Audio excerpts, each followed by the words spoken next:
It's the end of the world, as we know it. I feel fine. Why do I record with jingly stuff in my motherfucking car? I don't know. It just happens. You guys are so lucky. So lucky to have me. Oh, there we go. That's better. I always think that my earpiece, I have AirPods that I got for Christmas a couple years ago. Yeah, look, okay? I know they're probably not cool, but I don't give a flying fuck. They charge in the case. I don't have to pull cords away from my sweaty body in the summertime. In the winter, they don't get stuck on my dicky. There's so many advantages to having AirPods. And if you think they look like semen dripping out of someone's ears, there's something clearly very wrong with you. And that's okay. I come to you today, while I still can, just to update you on my life because no one cares and here I am. Everything's gonna be fine. Everybody's gonna stay where they are. They're not gonna leave the house. Everything's gonna be fine. Except it's really not probably at all gonna be fine because we're all dependent on each other to stay safe during a pandemic. Look around. The least among us will be the undoing of us all. Do you understand what I'm saying? I think I just made that up. Is that a phrase?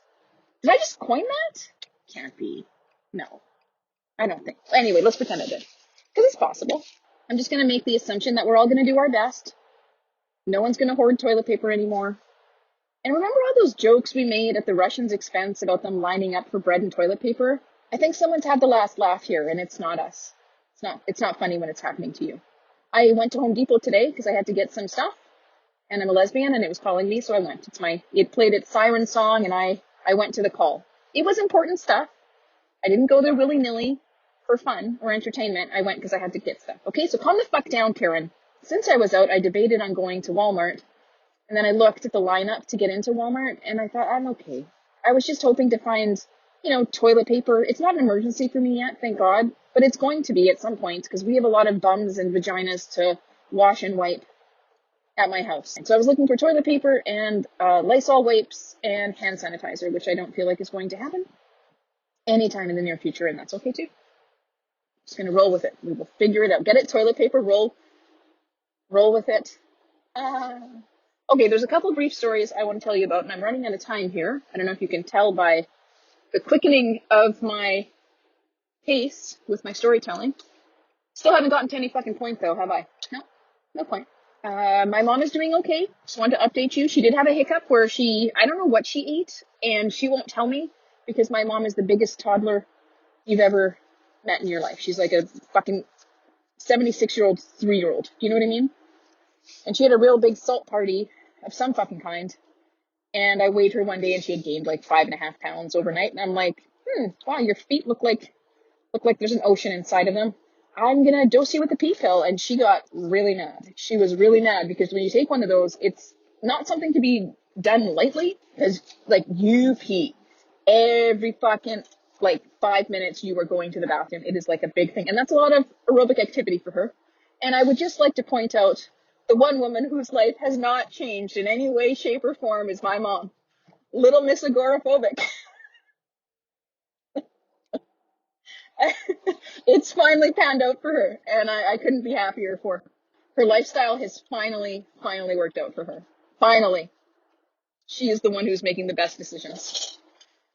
Sorry about the jingling. Oh, God, it made me laugh to think of that. She just cracks me up. There are a few stories I'm going to get to right now, starting now, because I only have 7 minutes left till I'm at home. Number one being, I have a sister, not Janice, who I have buddied up with in this family. And we take turns going to my mom's, although I'd say I do more of the quote-unquote Lord's work there, which is a line I have stolen from Jackie and Lori of the Jackie and Lori podcast, which I also enjoy. But it made me laugh when they said it, so then I started using it, and now every third word between my sister and I via text is Lord's work. Because it is the Lord's work. Scrubbing your mom's vagina and asshole with a cloth in the shower is the Lord's work. Weighing her every day, making sure she's not going to die, no matter how mean and bitchy she can be, first thing in the morning. Because, I do wake her up at 10. Selfish much? Fuck, you're not 17 years old. Get the fuck up. Anyway, it just made me laugh because we call it the Lord's work, and that's what we've been doing. And my other sister, Janice, who you may remember from such stories as the Tupperware lady, where I had to call an ambulance because my mom had some slash pulmonary edema. And I'm sitting in the ambulance while the ambulance drivers are figuring out which hospital we're going to. And my sister texted me about where her Tupperware lid was. So that's Janice. Just in case this is your first show, because it could be. You never know. You might have searched a fat, stupid, verbose lesbian on iTunes, and here you are. So maybe this is your first show. It could be. I have not really talked to Janice in quite some time, because I just, a friend of the show, Rose, has pointed out to me that there's a gray rock or gray stone or some kind of method to deal with people who have narcissistic personality disorder, which is, I'm going to venture a guess, Janice to a fucking T. So I haven't really been talking to her, and I made the mistake one day. My kids weren't at my mom's, and I had finished up about 3.5 hours of the Lord's work, which includes laundry as well, cleaning, mopping, sweeping, cleaning the bathrooms, changing the sheets, washing the sheets, like just lots of fucking stuff. And, keep in mind, I already have to do that at my own fucking house, and shovel and all, just I'm basically running 2 households, I would say, generally speaking. And I made the mistake because my kids weren't there and I was exhausted, and I'm like, I'm going to have a beer. I've started to brew beer from kits. I'm not like a super fancy, intense, I have a brewery in my garage kind of person, but I've chosen my 3/4 life crisis to be making beer and using the little bits of grain that they give you to kind of steep in the water before you make the beer to make bread, which takes, I'm going to say, like 18 hours start to finish to make the bread. A lot of it's just sitting around and stuff, but yeah, it just, I don't know. Sometimes I blink and I'm like, is this me now? Like, is this what I do? Like, it's the end of the world, and I'm like, I'll listen to the roads in Winnipeg. Yeah, that's about right. Oh, that's another big one. Just get in my lane, help yourself. You don't need a signal, fuckface. Sorry, I didn't know I had that in me. It just happened. Where was I? Oh, right. Brewing beer, bread, loser. Okay, sum that all up. So I made the mistake of having a beer, which I don't usually do at my mom's house because I usually have to drive, but I knew I had a good 2-hour window to stuff myself full of carbs and sit around. But the problem is I get chatty, and usually when she talks to me, I just go, yeah, no, I don't know. But this time I was too chatty. I opened myself up to conversation that I really shouldn't have, but I was just kind of tipsy, and, life didn't seem so bad. I don't think there was a pandemic in Canada at that point, and it's always okay when it happens to people far away that don't look like you and you can't empathize with them or their plight, because it's not happening here. What virus could survive in the Great White North? Turns out the coronavirus, in fact. That virus exactly is the one. So she got chatty with me, and she's telling me about her keto diet. And can I just please, let people know? Maybe you don't know. Maybe it's just a thing that, when you're on a diet, it's all you can think about because you just want to eat all the time and all you want to think about is food. So it's like the only thing that comes out of your mouth. But let me just go ahead and tell the world, no one fucking cares about your diet. No one. It is the most boring, mundane, stupid conversation piece ever. Ever. I don't fucking care. Eat, don't eat, fucking carbs, no carbs. Don't sit there and tell me you're on a fucking keto diet and then I see you eat a half a cake. And I'm serious. She is a spite eater, my sister Janice. There was one time I brought over lunch there. I can't even remember the details of it, and I don't want to bore you, but she will eat things out of spite. If there's, I don't know, I made stuffed mushrooms one time, and there were I think I made 24, and I swear to God, she ate the last 18 just to eat them all. Do you know what I mean? I don't know. I think it's kind of odd, but whatever. We're all fucking weird one way or another.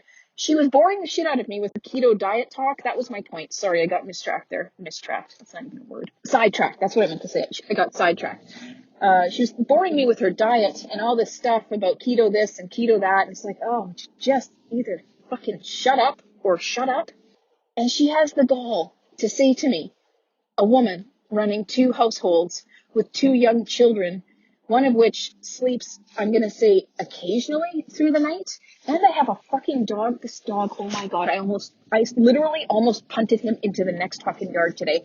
I was going to lose my mind. Last night, the fucking dog, Max the dog, the very expensive dog, don't worry, he has a vet appointment coming up. I'm sure in these times of financial difficulty, the vet's going to say he won't need a dental. I don't think so. Not that I think my vet is like a money grubbing. Oh, look, that chick has a Yorkie. Maybe she has 2 Yorkies. You know what she needs is a fucking third to shit in her house. Anyway, funny story. The dog didn't sleep last night. You know, the dog, Max the dog, the very expensive dog who doesn't sleep. I think that is now his full name. He got on and off the bed, I'm going to say about 5 times yesterday. About 12:30. Because he doesn't just get off the bed and then jump on the bed. He gets off the bed, I don't know, inevitably shits downstairs. And he gets back upstairs and he'll just whine at the end of the bed. At the end of the bed. And, I don't understand how he can get off the bed during the day with no problem. But for some reason, in the middle of the night, he needs to be carried into the bed. Fuck off, Max. So I think it was around 12:30 in the morning. He did it again, and I'm like, I'm sorry, man, it's laundry room time, okay? Like 3-4 times, you're fucking going in the laundry room. So I grabbed his bed, I threw him in the fucking laundry room, and I went upstairs. And he proceeded to bark. I'm going to go ahead and say for about 4 hours, which I don't blame him, but I also feel like, fuck off. And then I get him in there, it's 12:30, 1:30 rolls around, I'm still wide awake because I can't sleep, I'm jammed up. And then the Stellanator wakes up and cries, so I go in there. And then I'm like, oh, it's so nice and cool in here, and the fan's running, and there's nice air circulation, and the fan's providing a very good humming noise to me. I thought, I'll just sleep here. I didn't sleep. I laid there till about 2:30 in the morning, and then I went into my own bed, and the whole time the fucking dog is barking and barking and barking and barking and barking, and I'm just barely holding it together right now. Between the pandemic, us all about to die, and shortages of toilet paper because people are fucking idiots, just constantly worried and anxious, I'd say a good majority of the time. So I haven't slept. I'd say maybe I slept for 3 hours total, very broken sleep last night. So I wake up this morning and Sarah's like, well, I know why Max the dog, the very expensive dog who shits all over the house and doesn't sleep. Oh wait, is that his full name now? Let's make that his full name. He shit all over the house. And I looked, and yeah, sure enough. And it's not like, dry kind of shit. Like his usual shit is very easy to pick up and leaves no traces. It's like kind of like sad, almost like shits, but it's kind of diarrhea-like. And it's always on the carpet. And I just, anyway, spent a good half hour cleaning that the fuck up. I had my bag of dog shit and paper towel and wet wipes and just, paraphernalia from cleaning up dog shit, and he had the decency to at least sit there and fucking watch me clean it up as some kind of like weird dog power move. So I take my bag of dog shit that was just recently in my house, and I go through the mudroom, which is also our laundry room, which is also where I lock the fucking dog. Max the dog, the very expensive dog who doesn't sleep and shits all over my house, that dog. And I step in a cold puddle of dog diarrhea in my bare feet. And that's when I almost kicked that fucking dog over the fence and just thought, fuck it. You live there now. But I didn't. I just didn't. I'm not that person. I didn't. But I want you to know for a brief second, I fucking thought about it. And I guess I didn't. So that shows growth. I think that's great. I'm not an animal abuser, so that's nice. And the other things I just wanted to briefly touch on, because I am home now. That's why you don't hear the jingling anymore. Is homeschooling. I was home last week. This is technically spring break, and Sarah was on vacation this week, and I canceled my vacation so I could go to work. And last week, when I was home on a childcare leave that my work very generously offered to us, I'm very lucky, thankful every day that I'm a mailman, except, November to, I'd say the end of January, I'm not very thankful, but right now I am extremely thankful for the job I have and the perks that come with it, because a lot of people are not nearly as fucking lucky. Last week, I came very close to murdering my children. There's a theme here, I feel like, physical violence. It's really not true. These are all hyperbolic statements. I don't really mean any of it. But there are just times where, if your whole life is in service to others, it can kind of wear on you a lot. It can really, really wear on you. Like I heard a lady speaking and said, you need to fill your cup up to the brim and then serve people from the saucer. Like, are you fucking stupid? What woman balancing work and kids and extracurricular activities and running 2 households and taking care of elderly parents? Like, I can't even fill my cup like a quarter of the way. because people are constantly taking spoonfuls of whatever desirable liquid I'm trying to fill my cup with. It's bone dry right now. Okay, so keep that in mind when I tell you this story. I discovered that there is a passive aggressive way to pick up crayons over and over and over and over and over and over and over again. And I got suggestions when I posted that statement on Facebook of just throwing them the fuck out. And I really thought about that a lot. I didn't do it, but I thought about it. And I think the next time I'm going to take one person's advice and snap them in half and throw them in the garbage.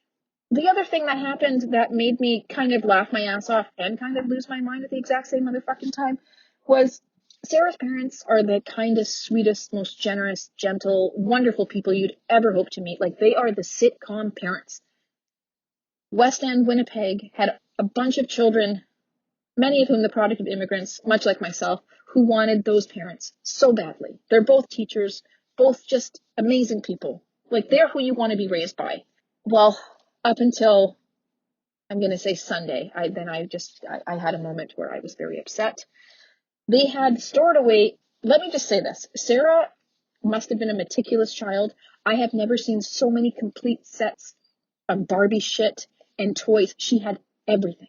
She has a toy Barbie dinner plate, like service, like with a fork, a knife, a spoon, a goblet, these tiny little things. She had the full set, complete. She had everything meticulously put away and stored. It was amazing. It was like museum quality toys from the 80s. It was insane. I can't believe they were complete sets. She's like, yeah, I took good care of my stuff. I was like, holy shit, like, that's amazing.